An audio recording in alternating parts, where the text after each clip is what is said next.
après l'identification générale, la liste de ceux des Ivoiriens qui avaient été identifiés, qui étaient électeurs. Donc, identification générale de la population, établissement de la liste des électeurs. Et à l'époque, pour pouvoir se faire identifier, comme pièce requise, c'était un extrait de naissance, un certificat de nationalité. Et l'identification a duré près de 6 mois. Au sortir de cette opération, il a été établi une liste électorale. Et cette liste électorale, conformément à la décision des parties prenantes à la résolution de la crise, était une liste dite biométrique. C'est-à-dire que ceux qui y figuraient avaient et leurs données alphanumériques, nom, prénom, filiation, et leurs données biométriques, empreinte digitale et photo. Nous avons donc établi, bâti une liste électorale en 2010, une liste électorale biométrique. Je le répète, données alphanumériques, nom, prénom, et données biométriques, empreinte digitale, photo. L'empreinte digitale étant l'élément qui permet d'identifier de manière certaine chaque individu, chaque personne, puisque 2 personnes, d'après les experts, 2 personnes ne peuvent pas avoir les empreintes digitales des 10 doigts identiques. Ce n'est pas possible. Donc en 2010, nous avons établi cette liste électorale. Et à l'époque, elle comportait 5 725 000 personnes. Et conformément à notre loi électorale, il faut mettre à jour cette liste chaque année. C'est ce que dit le code électoral. Chaque année, il faut la mettre à jour parce que chaque année, de nouvelles personnes, ce qu'on appelle généralement les nouveaux majeurs, parce que pour être sur la liste, en parenthèse, il faut avoir 18 ans. Et Ivoiriens, 18 ans. Donc chaque année, nous avons des nouveaux majeurs. Chaque année, nous avons des personnes qui ne s'étaient pas faites inscrites précédemment, qui voudraient cette année-là se faire inscrire. D'où la nécessité de mettre à jour la liste électorale annuellement. C'est ce que dit notre loi. Mais parce que nous étions dans une période de sortie de crise, la liste électorale établie en 2010 n'a pas été révisée en 2011. Parce qu'en 2011, après la présidentielle de 2010, en 2011, il a fallu organiser les législatives. Et toutes les parties prenantes ont dit, nous conservons la liste établie en 2010 pour aller aux législatives. 2012, il y a eu des législatives partielles. 2013, les élections régionales et municipales, toujours avec la liste établie en 2010. Pas de révision donc. En 2014, il n'y a pas eu de révision de la liste. Et en 2015, pour la tenue de l'élection présidentielle, toutes les parties prenantes sont convenues de mettre à jour la liste électorale. Donc, la première révision de la liste électorale de 2010 est intervenue en 2015. Je vous fais cet historique pour que vous compreniez bien tout à l'heure ce que c'est que le contentieux. Dans 2015, on met à jour la liste électorale, donc un nouveau recensement des nouveaux majeurs. Ceux qui voulaient changer de lieu de vote sont venus se faire recenser. 2016, une nouvelle opération de mise à jour de la liste électorale. En 2017, il n'y en a pas eu. Et en 2018, la liste électorale de 2016 a été mise à jour en 2018. 2019, il n'y a pas eu d'opération de révision de la liste. Et en 2020, cette année, à la faveur des préparatifs de l'élection présidentielle, la liste électorale de 2018 a fait l'objet d'une mise à jour. Nous avons commencé le recensement des électeurs le 10 juin 2020. Elle devait durer cette période de recensement 2 semaines, c'est-à-dire jusqu'au 24 juin. Les partis politiques, les formations politiques, la société civile nous a demandé à nos CEI de prolonger la durée de ce recensement. Nous l'avons prolongé d'1 semaine jusqu'au 30 juin.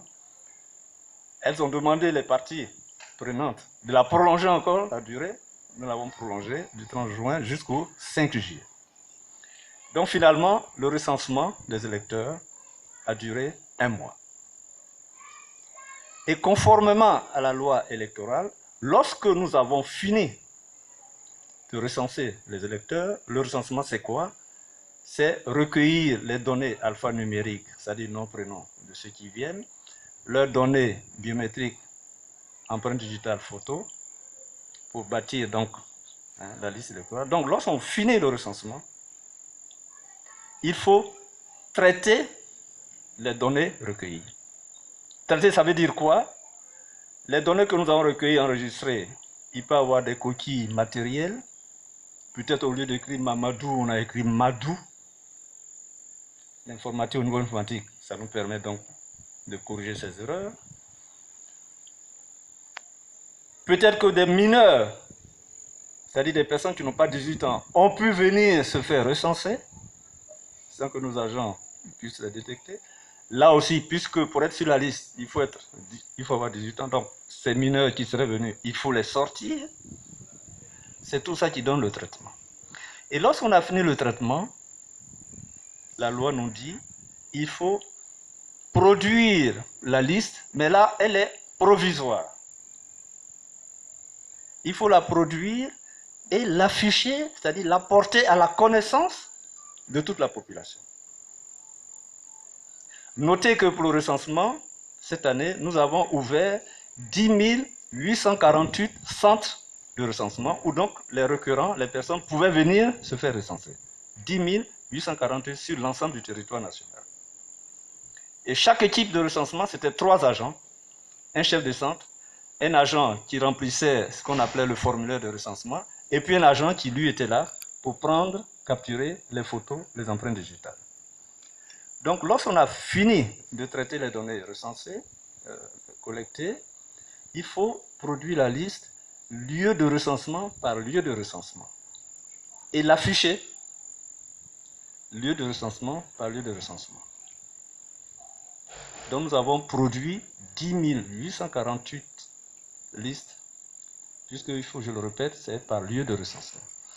Et donc, nous l'affichons pour que, et là c'est une disposition de la loi, pour que cette liste soit portée à la connaissance de tout le monde, tous les électeurs, et c'est en ce moment-là que s'ouvre ce qu'on appelle la période du contentieux. Pourquoi? Pourquoi? C'est une disposition de la loi, d'abord. Mais l'objectif, c'est pour que chaque électeur, chaque Ivoirien puisse aller consulter la liste et, disons, demander à la CEI d'apporter les corrections nécessaires à cette liste. Corrections pouvaient s'entendre sur votre liste. Il y a tel individu qui figure, j'ai les preuves que cet individu n'est pas de nationalité ivoirienne, par exemple. Deuxième chose, moi je suis sur la liste, mais je me rends compte qu'il y a des erreurs sur mes données personnelles, donc il faut les corriger.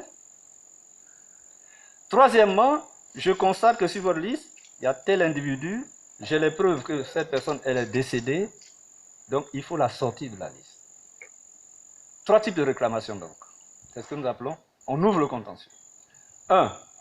Une réclamation portant sur les corrections des données personnelles. Une autre réclamation portant sur l'inscription. Quelqu'un dit s'être fait recenser et puis ne se voit pas sur la liste. C'est comme si on l'avait omis. C'est l'occasion pour cette personne de venir le signaler à la CEI pour qu'on puisse corriger cette erreur. Troisièmement, c'est ce qu'on appelle la radiation. La personne, elle est décédée, qui figure sur la liste, elle est décédée, il faut la radier. Ou bien alors, j'ai les preuves qu'elle n'a plus le droit de vote parce qu'elle a perdu son droit de vote. Hein, ce qu'on appelle, la personne est déchue de ses droits civiques et politiques. Et dans ce cas, elle n'a plus le droit de figurer sur la liste. C'est ça le contentieux. Affichage de la liste provisoire. Après qu'on ait traité les données recueillies sur le terrain, données de traitement informatique, affichage donc la liste dans tous les lieux de recensement. Si ici c'est un centre, ça a été un centre de recensement, nous allons afficher la liste de tous ceux qui sont fait recenser ici, pour que ces personnes-là puissent venir consulter la liste. Je le répète, voir s'il n'y a pas d'erreur d'abord sur leur mention personnelle, voir s'il n'y a pas des gens qui n'ont pas le droit d'y figurer, qui y figurent, donc le signaler à la CEI pour qu'on les radie. et puis voir si quelqu'un, moi je m'étais fait inscrire, et puis je me rends compte que je ne figure pas sur la liste, comme si on m'avait omis, je le signale à la CEI pour qu'on corrige cette erreur. C'est la première étape du contentieux. Et cette année, cette période a duré 3 jours. Après l'affichage, toutes les personnes concernées, les électeurs, avaient 3 jours pour saisir la CEI des réclamations qu'elle voulait faire. Après ces 3 jours de réception des réclamations, je répète encore une fois, portant soit sur une radiation, soit une correction de mention personnelle, soit sur une inscription, la CEI affiche les réclamations qu'elle a reçues. Transparence pour transparence. Vous êtes venu demander la radiation de quelqu'un, c'est une réclamation, nous l'avons reçue, nous CEI, nous la portons à la connaissance de tous. Et la personne mise en cause doit elle aussi pouvoir réagir. C'est ce qu'on appelle la période d'observation. Donc, la personne ou un parent à lui va faire une observation sur la réclamation qui est faite. Et cette période aussi dure 3 jours. Nous recevons les observations sur les réclamations qui ont été faites, que nous avons affichées, pour recueillir, je le répète, les observations sur ces réclamations. C'est ce qu'on appelle, en matière juridique, le contradictoire. Vous demandez la radiation de quelqu'un, il faut que cette personne ou ses parents aient le droit de réagir. 3 jours de réception des observations. Et une fois qu'on a reçu ces observations, nous CEI, lorsque je dis nous CEI, c'est chaque commission locale qui couvre donc les lieux de vote concernés, chaque commission locale va se réunir pour examiner et les réclamations et les observations que nous avons reçues. Et là aussi, la commission locale concernée dispose de 3 jours pour examiner et les réclamations et les observations et prendre une décision. Est-ce qu'on radie effectivement cette personne dont on a demandé la radiation? Est-ce que les corrections des mentions personnelles que j'ai sollicitées, est-ce que oui ou non il faut les corriger? La personne, l'électeur qui dit avoir été omis, est-ce qu'il faut effectivement l'inscrire? Donc ce sont des décisions que la commission locale va prendre. Et je le répète, elle dispose de 3 jours pour prendre une décision. Cette décision prise par la commission locale est soumise au commissaire central qui supervise cette commission locale. Et la décision est également affichée. Oui, on a décidé de radier M. Tatampillon. On va afficher. On a accepté de corriger les mentions personnelles de M. Y. On va l'afficher. C'est une décision. Cette décision, elle est affichée. Donc, on a affiché les réclamations reçues au départ. Les décisions prises, on les affiche également. Et la personne mise en cause qui n'est pas satisfaite de la décision prise par la CEI peut alors rester en justice, saisir la justice pour dire j'ai fait telle réclamation, la CEI ne m'a pas donné satisfaction, je saisis la justice. Et la saisine de la justice du tribunal doit intervenir 3 jours après l'affichage de la décision rendue. Et le juge qui est saisi par le requérant dispose lui de 5 jours pour trancher.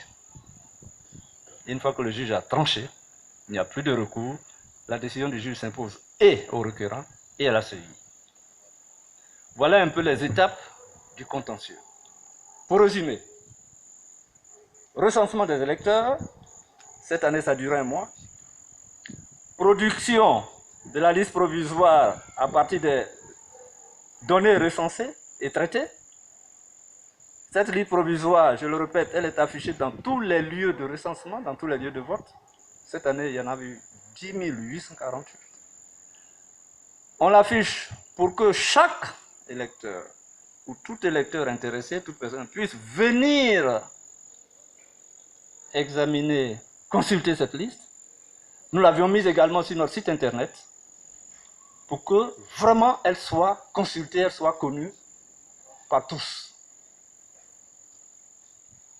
Et après l'affichage, 3 jours durant, nous recevons les réclamations sur cette liste. Après les réclamations, nous affichons tout ce qu'on a reçu comme réclamation.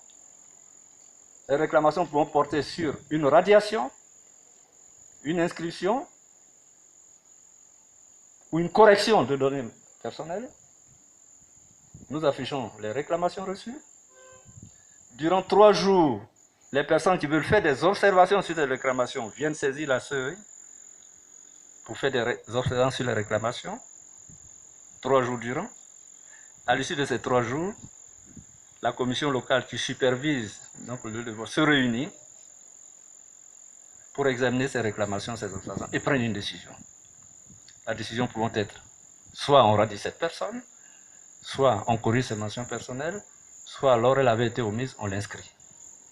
Cette décision, elle est affichée pour que tout le monde le sache, et celui qui n'est pas d'accord, il saisit la justice. Et la justice tranche. Voilà pour ceci.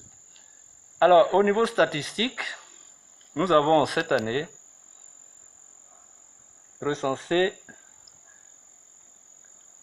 1 175 000, je vais vous donner le chiffre exact, 1 705 724 personnes. Les personnes qui sont venues se faire recenser dans nos 10 848 lieux de recensement. Au total, il y a eu 1 705 724 personnes. Alors, dans ces 1 704 724 personnes, il y en a qui sont venus qui étaient déjà sur la liste, donc des anciens électeurs, qui sont venus soit pour changer de lieu de vote, changer leur mention personnelle, notamment les jeunes filles qui entre-temps sont mariées, qui veulent que leur nom d'épouse apparaisse désormais sur la liste, donc sur le carte d'électeur, sont venus pour demander ce changement, ce rajout. Et puis maintenant, il y a eu les nouveaux, ceux qui n'étaient pas sur la liste, qui sont venus pour la première fois se faire inscrire.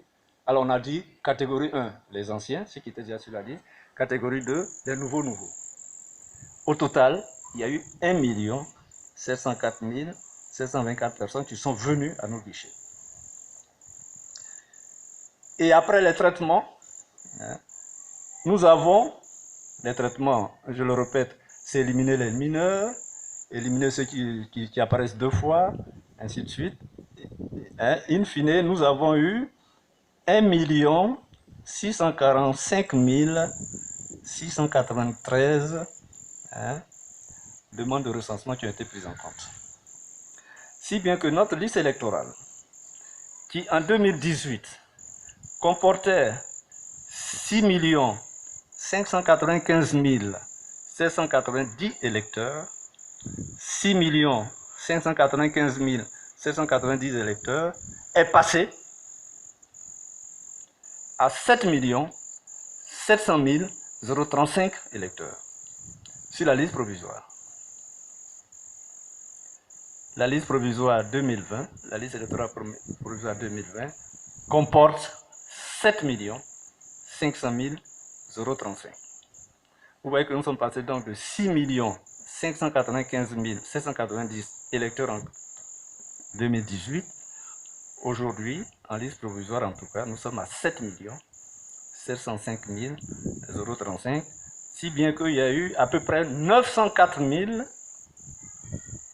956 nouveaux.